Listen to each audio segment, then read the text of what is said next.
Hey, I'm a little nervous. Never done a YouTube video. I've been thinking for a while to, do some just rant with my thoughts about what's going on in the last 10 months. Like everybody else, I've had a lot of thoughts about it. As much as you're a person who wants to avoid politics, that's become obviously impossible in the last 10 months. Where you can't ignore anymore the influence of it on your day-to-day life. Um, and yeah, I think people are really divided. I'm more on the side that these restrictions are an disproportionate response by a huge factor. That seems so obvious to me. That has seemed that way to me from March, totally obviously, and but more so, I think even the ability to of politicians to now you have these restrictions, like here it's 6 people in the house, here it's 10 people. Even say that something is proportionate, I don't think a politician in a democratic country should have the ability to enforce such things. Anyway, I'm ranting a bit, and I've been pretty pessimistic. It really seemed sometimes like we're going to the dark, a long dark age. Like you had like the Greeks and the Romans, and then there was a millennia of the dark ages. No progress in science. It seems like sometimes like that's an inevitable thing that's going to happen here. I have to say, I'm a sort of a computer scientist and mathematician, and in my like sub field, until February, we had this explosion of new ideas, and it's been like 10 months of, nothing too interesting going on. I think, what's going on is sort of sucking the inspiration out of the world. Okay, but anyway, I did see two things today that made me slightly more optimistic, and I'm wondering if a way out of this thing could be sort of an anti-COVID or anti-lockdown snowball. And maybe how this snowball can work is some degree of civil protest in the sense of people refusing to adhere to certain restrictions. And then that causing some mid-level officials, at least in my conspiratorial mind, the high-level officials are going to continue to enforce these insane things around the world, but not necessarily the mid-level ones. I mean, if a high-level one thinks this is insane, I can't do this, then he'll just, or she will just be replaced. That's what we're seeing, I think, around the. But the mid-level ones may. And let me just show you an example. Sorry for this chaotic rant. My first YouTube video ever. It's something that I found a little quite inspiring. You can search for this on Twitter, Justin Hart. So this is sort of these you can watch it. These cops go into a store. Someone said that they're not with masks, and the video ends in quite an inspiring way of sort of a civil protest that does, in a sense, succeeds. I don't want to maybe give a spoiler because I found it really satisfying to just. Oh, I guess I'm not even screen sharing. Oh, sorry. How does this screen share thing work? Is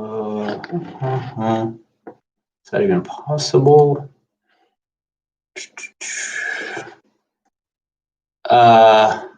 Anyway, just search for Justin Hart on Twitter.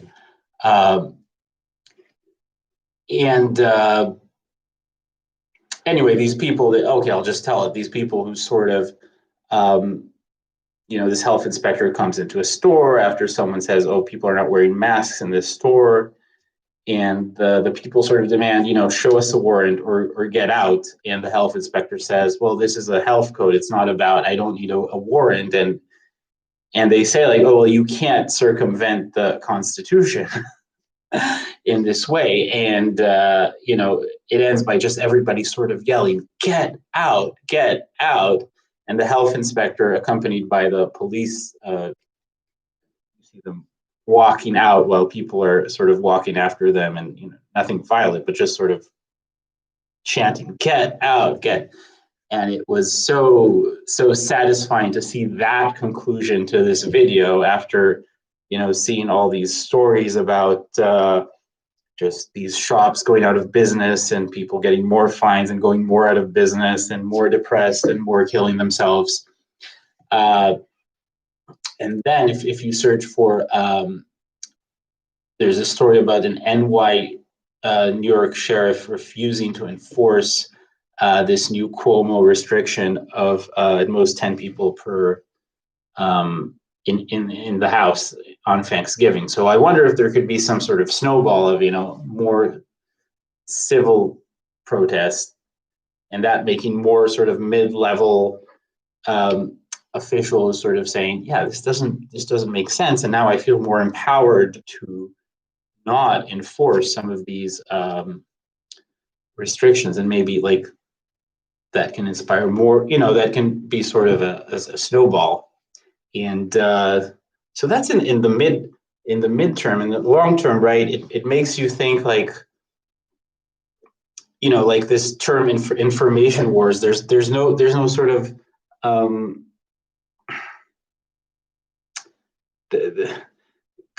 this thing of controlling the narrative is so powerful, because there's no quality control on the information that gets highlighted the most, that gets the most attention.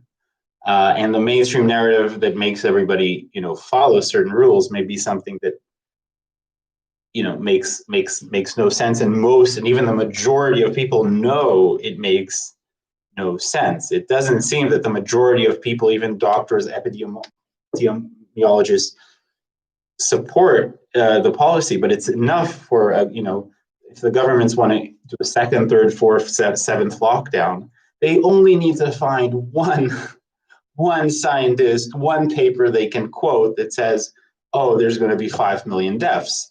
And, out of all the scientists, they choose the people who have consistently throughout the years, like Neil Ferguson, given estimates of 20x, mortality estimates of 20x above what happened in previous flus and diseases. So there's this interesting thing called futarchy, or futarchy, right? The problem is that the people giving the estimates, giving the numbers, have no skin in the game. Like this German guy Dresden, who wildly overestimated what was going to happen with this swine flu, and made the European Union waste hundreds of millions of euros on vaccines that were just destroyed, that were not used, and of course also a lot of people suffering side effects from he has no skin in the game. He just, no publicity is bad publicity. These people, even if they end up being totally wrong, like Ferguson, giving just estimates that are 20-25 fix of no publicity is bad publicity. They just keep rising more to prominence. So this futarchy, the idea is sort of that, I don't understand well myself so far, but you basically do some sort of betting, like you will bet who is going to be, who's going to be elected, what is going to be how many ventilators are actually going to be used a year from now, what is going to be the most mortality rate, in a year from now, what's going to be the measurements, and you put money and your sort of your influence on the decision that is being made is according to how much money you actually put in the bet. And sort of the betting odds are what sways the decision making, and I guess that can also sway. You can decide what information gets propagated according to how much money people are putting um, into that belief, uh, and it's more complicated that I haven't fully understood it. But yeah, because I don't know, in my mind, I'm like, you see these totally disproportionate responses that are. Uh, I remember in Colombia reading this story that the only way some people can get food is if they fish in shark infested waters on these little rubber tubes, and and that's their only way to survive. So I mean, you see things like this. Obviously, this is not for a disease that not almost 100% of people do fine with, and especially if they're up to a certain age. And who even knows? Like, I mean, it seems like almost every actual COVID death is a death from something else, and just the PCR result says, um, yeah. So what am I? So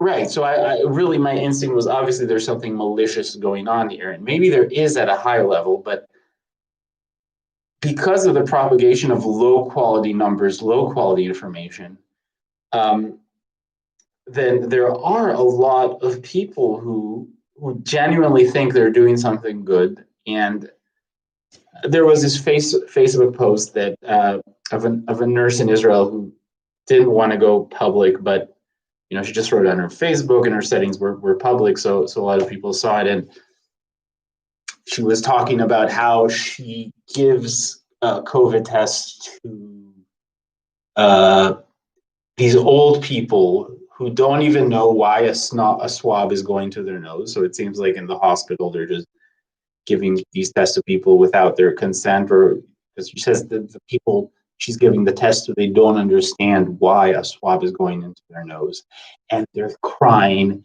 and they're screaming and they're trying to punch her, and she's trying to get to the next person without getting punched. That's what she's trying to do. Because I mean, I haven't done this test ever, and I'm going to try to avoid ever doing it. But it's quite unpleasant. But anyway, she writes. But what gets me through the day is that eventually this is for the good of these people. So I mean, one there's the whole thing of why is it, how are these tests helping anybody? There's also these papers saying now that with 35 PCR rounds, and I saw a test kit used in Israel where it says you can go up to 40 and it's still positive.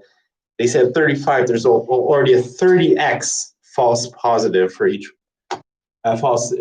for each real positive. So I mean, it's insane. And but the point is, I mean, you could see from her eyes, she's genuinely believing, she's doing good. She genuinely believes this narrative. Um, and honestly, it made me think a little about my sort of, military days. That you're sure you've been growing up with this. I mean, in general, right? We can only be experts in a field or two. It takes a lot of time to become an expert in something, and so in everything else, you just take, you hope, and that you can just take the position of the authoritative source on that subject, whether it's health, medicine, politics. Who are the good guys? Who are the bad guys? Right? In Israel, you go to the military for 3 years, and you're assuming that you're basically, all this energy you're putting into it, you're in time, and you're doing something. You're assuming that the authoritative source is maybe not is a good approximation what is the correct thing, what is the good thing. And right, I mean, it seems like we're in a time where whatever your stance on this COVID thing is, I know a lot of people reach sort of the opposite conclusion of me, and and they're like, no, the problem was we did not lock down soon enough. We people broke down as if you can, like you can live in this sterile world where you can control the. I mean, in Australia, they're talking about getting to a point where not even like a full COVID molecule, but just sort of the ingredients of making a COVID molecule, right? Because these PCR tests, they just look at these three little subsequences of like 20 what are they called, nucleotides, where the whole thing is like four. So you want to reach a situation where even the ingredients to make one COVID molecule, which maybe will not make you sick even, will not be present in the body of anyone. And if that if one person in the state has the ingredients of a COVID molecule in their body, then that empowers a politician to impose any restriction they want. I mean, where was I? Where was I going with this? Yeah.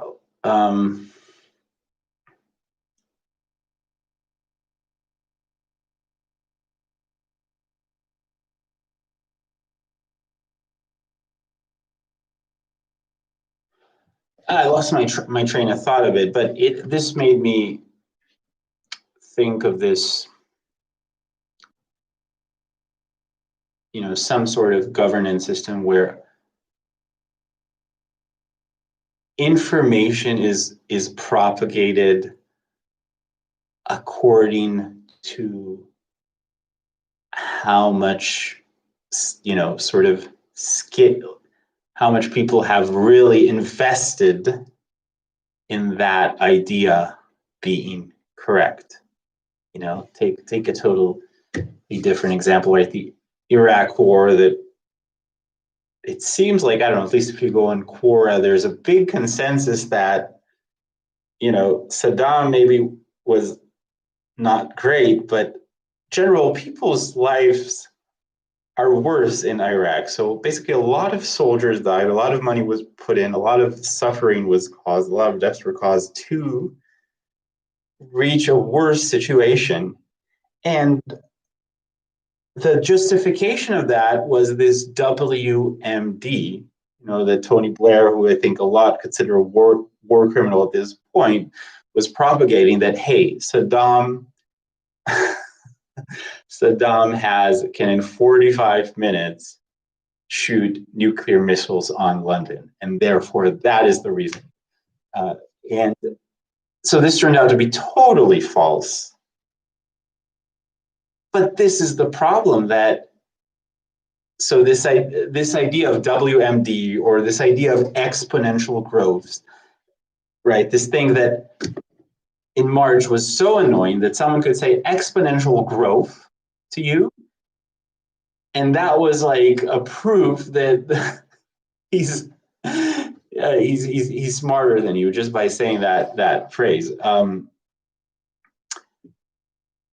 But anyway, right? So this idea of weapons of mass destruction that justified the war, justified so much aggregate suffering till today, where people's lives in Iraq, by most accounts or all accounts I've seen, are worse. So even after all the bomb, like the end result was that their lives now are much worse. Somehow nobody has skin in the game. Nobody has, what's the right expression?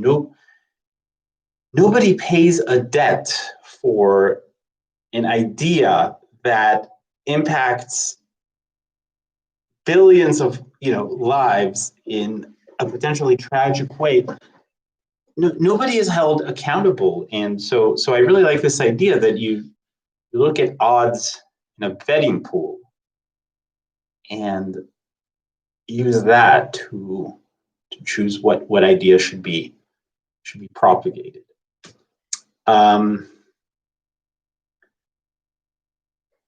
Of course, all this assumes that there's at least some critical mass that is genuinely looking to make the world better.